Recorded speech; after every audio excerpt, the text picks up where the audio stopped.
Hello friends, chemistry की MCQ book में अपन आगे बढ़ते हैं। आज का जो टॉपिक है वो है कि ठोस का गलनांक। तो अपन क्वेश्चन 1 चालू करते हैं। वह स्थिर तापमान जिस पर कोई ठोस सामान्य दबाव में ऊष्मा अवशोषित करके तरल बन जाता है कहलाता है। तो इसका उत्तर होगा उस ठोस का गलनांक।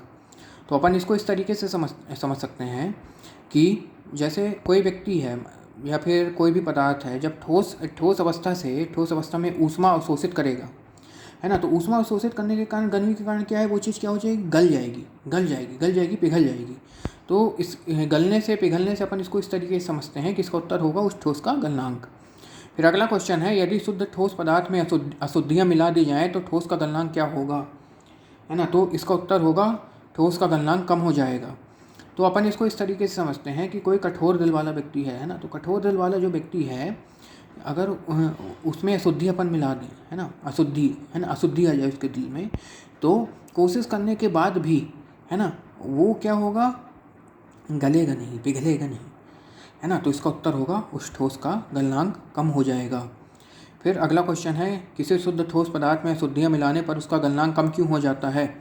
तो इसका उत्तर है कि क्योंकि अशुद्धियाँ ठोसों की जालीदार संरचना को कमज़ोर कर देती है, जिसके कारण ठोस पदार्थ अस्थिर हो जाता है और अपने मूल गलनांक से पहले ही पिघल जाता है ना। तो अपन क्या करेंगे, अशुद्धियाँ अगर डाल दी जाए तो क्या हो जाएगा, अशुद्धि डाल दी जाए, मतलब उसका अगर किसी ठोस दिल वाले व्यक्ति का अगर ब्रेन वॉश कर दिया जाए तो क्या हो जाएगा भाई, वो, है ना, वो पहले ही पिघल जाएगा, उसका गलनांक कम हो जाएगा, पहले ही पिघल जाएगा, है ना। तो इसके पहले वाले क्वेश्चन को भी अपन सही कर लेते हैं। इसका उत्तर होगा कि वो पहले ही पिघल जाएगा, ठीक है। फिर अगला क्वेश्चन है ना, अगला टॉपिक है ठोसों में दाब। तो पहला क्वेश्चन, प्रति इकाई क्षेत्रफल पर लगने वाले बल को क्या कहते हैं। तो उत्तर होगा दाब, है ना। तो जाहिर सी बात है कि किसी भी क्षेत्रफल पर अगर मतलब कोई बल लग रहा है ना, बल लगेगा तो क्या करेगा, उस क्षेत्रफल को क्या करेगा, दबा देगा। भाई तुम किसी एरिया पे खड़े हो जाओ तो तुम उस एरिया को क्या करोगे, दबा दोगे, है ना। तो इसका उत्तर होगा दाब।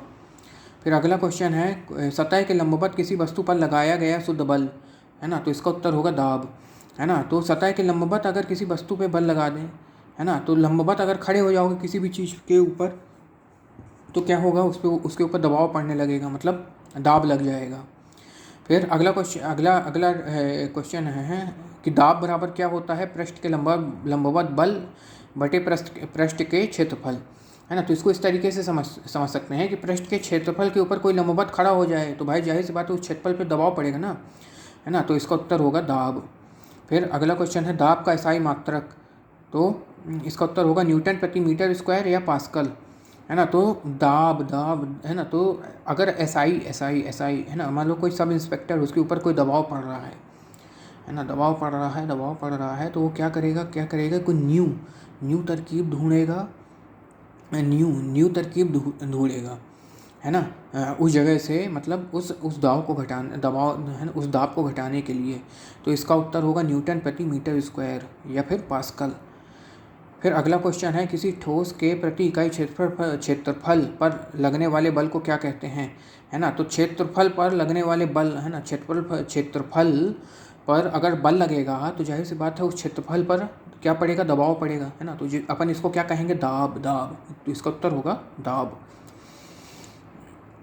फिर इसके कुछ एग्जाम्पल्स अपन समझ लेते हैं।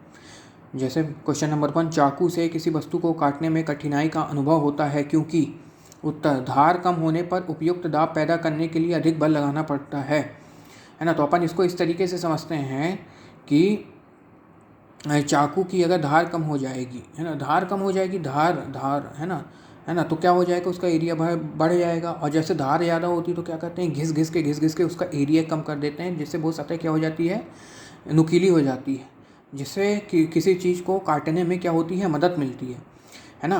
तो अपन इसको इस तरीके से समझ सकते हैं कि जब धार कम होगी तो क्या होगा, एरिया क्या हो जाएगा, बढ़ जाएगा, तो काटने में कठिनाई महसूस होगी। और फिर जैसे ही धार क्या हो जाएगी, धार कम हो जाएगी, है ना, धार कम हो जाएगी है ना, तो क्या हो जाएगा, एरिया बढ़ जाएगा तो काटने में कठिनाई महसूस होगी और धार ज़्यादा हो जाएगी, है ना, तो क्या हो जाएगा, घिस घिस के एरिया क्या हो जाएगा, कम कर देंगे, जिससे वो चीज़ आसानी से क्या हो जाएगी, कट जाएगी। फिर अगला क्वेश्चन है, भारी बोझा ढोने वाले ट्रकों के टायर चौड़े बनाए जाते हैं, तो उत्तर है दाव का प्रभाव कम करने के लिए, है ना। तो अब इसको अपन ऐसे समझ सकते हैं कि जैसे टायर अगर अपन चौड़े बनाएंगे तो क्या होगा, टायर अगर अपन चौड़े बनाएंगे तो क्या हो जाएगा, एरिया बढ़ेगा, एरिया बढ़ने के कारण क्या हो जाएगा, दाब कम हो जाएगा, दाब कम होगा तो क्या हो जाएगा, दाब कम हो जाएगा तो क्या होगा कि मतलब जैसे वजन का भी दबाव जो है वो ज़्यादा नहीं पड़ेगा, है ना, और ट्रक आराम से चलता रहेगा। फिर अगला क्वेश्चन है, गलनांक पर दबाव का क्या प्रभाव पड़ता है, तो दाब बढ़ाने से गलनांक क्या होगा, बढ़ेगा, दाब बढ़ाने से क्या होगा, गलनांक बढ़ेगा, ठीक है। फिर अगला क्वेश्चन है, यदि बर्फ़ के दो टुकड़ों को एक साथ दबाया जाए तो क्या होगा, उत्तर होगा दाब बढ़ने से गलनांक कम हो जाता है।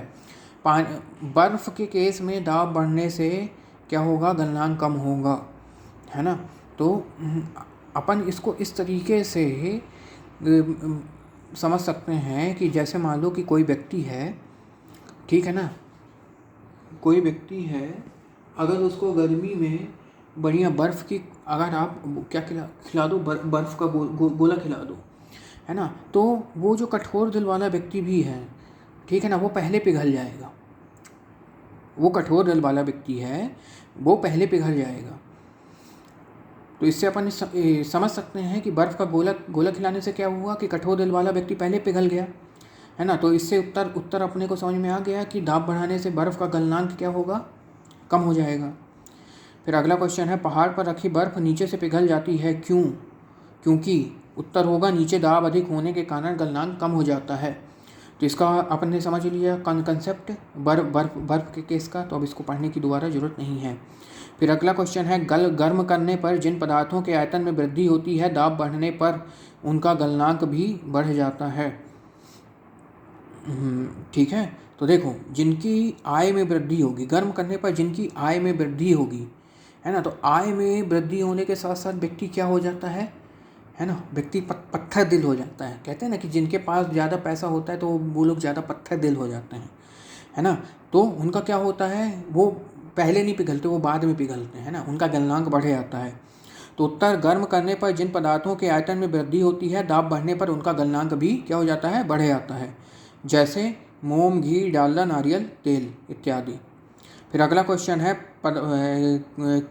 कुछ पदार्थ ऐसे होते हैं जिनको गर्म करने पर उनके आयतन में कमी होती है, दाब बढ़ाने पर उनका गलनांक भी कम हो जाता है, जैसे ढलवा लोहा, बिस्मथ, बर्फ़, है ना। तो ढलवा लोहा, बिस्मथ और बर्फ़। तो बर्फ़ का अपन ने कंसेप्ट समझ लिया था कि बर्फ़ का गोला अगर आप किसी को खिलाओगे तो पत्थर दिल व्यक्ति भी पहले पिघल जाएगा। तो बर्फ़ के एग्जाम्पल के साथ साथ दो एग्जाम्पल अपने को और ढलवा लोहा और बिस्मथ को याद रखना है। फिर अगला क्वेश्चन है, बढ़ता हुआ हिमखंड ऊपर से न पिघलकर नीचे से पिघलता है, क्योंकि नीचे के तल पर दाब अधिक होने के कारण नीचे की बर्फ़ का गलनांक क्या हो जाता है, कम हो जाता है। तो बर्फ़ का अपन ने कंसेप्ट समझ लिया था कि दाब बढ़ने पर बर्फ़ का क्या हो जाता है, गलनांक कम हो जाता है।